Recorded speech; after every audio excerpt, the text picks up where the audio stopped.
RG Kar medical college হাসপাতালের তরুণী চিকিৎসকের খুন ও ধর্ষণের ঘটনার যে তদন্ত প্রাথমিকভাবে করছিল কলকাতা পুলিশ, সেটা কলকাতা হাইকোর্ট এবং সুপ্রিম কোর্টের নির্দেশের পর সেই মামলাটি তদন্ত করছে কিন্তু কেন্দ্রীয় তদন্তকারী সংস্থা সিবিআই। এবং তার পাশাপাশি খুন ও ধর্ষণের ঘটনার পাশাপাশি এই যে আরজিকর মেডিকেল কলেজ হাসপাতালের যে আর্থিক দুর্নীতি, সেই ঘটনারও কিন্তু তদন্ত করছে কেন্দ্রীয় তদন্তকারী সংস্থা সিবিআই। আজকে কংগ্রেসের তরফে সিবিআই দপ্তর নিজাম প্যালেস অভিযানের ডাক দেওয়া হয়েছে, কারণ কংগ্রেসের তরফে মনে করা হচ্ছে যে দিল্লির সরকার অর্থাৎ কেন্দ্রীয় সরকারের কথায় দিদি মোদি সেটিং করে সিবিআই কিন্তু কাজ করে, অভিযুক্তদের গ্রেপ্তার করে না। অন্যান্য ক্ষেত্রেও শিক্ষক নিয়োগ দুর্নীতির ক্ষেত্রে বা বিভিন্ন দুর্নীতির যে তদন্তগুলি করছে সিবিআই, সেই দুর্নীতির তদন্তগুলোও কিন্তু দিদি মোদি সেটিংয়েই কিন্তু এই তদন্ত থমকে রয়েছে। সেই তদন্ত যাতে থমকে না থাকে,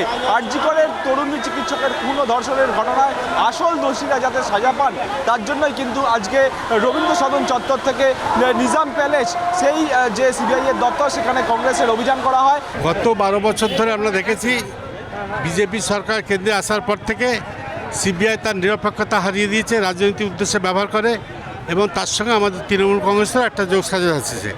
কারণ সিবিআই যদি অ্যাক্টিভ হতো তাহলে তৃণমূলের কংগ্রেসের কোনো নেতা বাইরে থাকতো না, সব করে জেলে যেত, একটাকে করে সব গটাপ গেম খেলছে। আমরা তাই চাইছি যে মানুষকে রিলিফ দেওয়া হোক, এই গটাপ গেমের বাইরে গিয়ে না করে মানুষকে সিবিআই রিলিফ দেখ, সেইটি আমরা দাবি করছি। তুমি চিদম্বরমকে মিথ্যা মামলায় জড়াতে পারো, তুমি রাহুল গান্ধীর নেতাদের সঙ্গে সঙ্গে তাকে রিমুভ করে দিতে পারো, তার বাংলো কেড়ে নিতে পারো, আর তৃণমূলের কোনো কিছু করা যাবে না। তৃণমূলের কোনো নেতাকে জন্য যাবে না। এত হাজার হাজার কোটি টাকা যেন উদ্ধার হলো, কোথা থেকে হলে যাবে না। সেই জন্য সিবিআই নিরপেক্ষতার দাবি করে আজকে হচ্ছে অবিলম্বে কত অপরাধী আছে তাদের গ্রেপ্তার করা হোক, এবং তাদের সঙ্গে যে গটাপ গেম খেলা হচ্ছে সে গেম বন্ধ করা। মানুষরা বুঝতে পেরেছে সেটিংটা বিজেপি এবং তৃণমূল কংগ্রেসের সেটিংটা খুব ভালোভাবে হয়েছে, তারই বিরুদ্ধে আমরা প্রদান হচ্ছে। নিজাম প্যালেস অভিযান এই কারণে সিবিআইয়ের কাছে আমাদের দাবি, র্যাট হোল অপারেশন করে আসামিদের খুঁজে বার করুন এবং তাদের গ্রেপ্তার করুন, তাদের শাস্তির ব্যবস্থা করুন। আসামিদের আমরা ফাঁসি চাই। সিবিআই ঠিক আছে, সিবিআই তো ধরেছে, কিন্তু ভালো কাজ করেছে, কিন্তু কোন কেসে ধরেছে? দুর্নীতির কেসে, ধর্ষণ এবং খুনের কেসে ধরা পড়ুক, এটাই আমরা চাই। তা জানি না আমরা, সেটা তো ভবিষ্যতে বোঝা যাবে কোনো ম্যানিপুলেশন হয়েছে কি হয়নি। ম্যানিপুলেশন না হলে খুশি হব, ম্যানিপুলেশন হলে আমাদের আন্দোলন তীব্রতর হবে।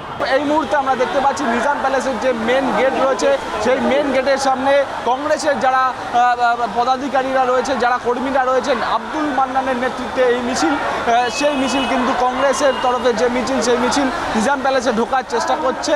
কিন্তু কলকাতা পুলিশের তরফে মেন গেটে গার্ডরেল দেওয়া হয়েছে। উচ্চপদস্থ স্থানীয় থানার পুলিশ আধিকারিকরা এবং উচ্চপদস্থ আধিকারিকরা কলকাতা পুলিশের, তারা কিন্তু কংগ্রেস নেতৃত্বের সঙ্গে কথা বলছেন এবং তাদেরকে কিন্তু সেখান থেকে প্রবেশ করতে দেওয়া হচ্ছে না। আমরা বিভিন্ন প্ল্যাকার্ড পোস্টার দেখতে পাচ্ছি, একদিকে যেরকম জাতীয় পতাকা রয়েছে, অন্যদিকে কংগ্রেসের পতাকা রয়েছে, উই ওয়ান্ট জাস্টিস লেখা রয়েছে, বিভিন্ন ব্যানার ফেস্টুন রয়েছে, তার মাধ্যমে কিন্তু এই প্রতিবাদ চালাচ্ছেন কংগ্রেস কর্মীরা। ক্যামেরায় দেবরাজ দত্তের সঙ্গে অভ্রদীপ দাসের রিপোর্ট, ট্রাইব টিভি, কলকাতা।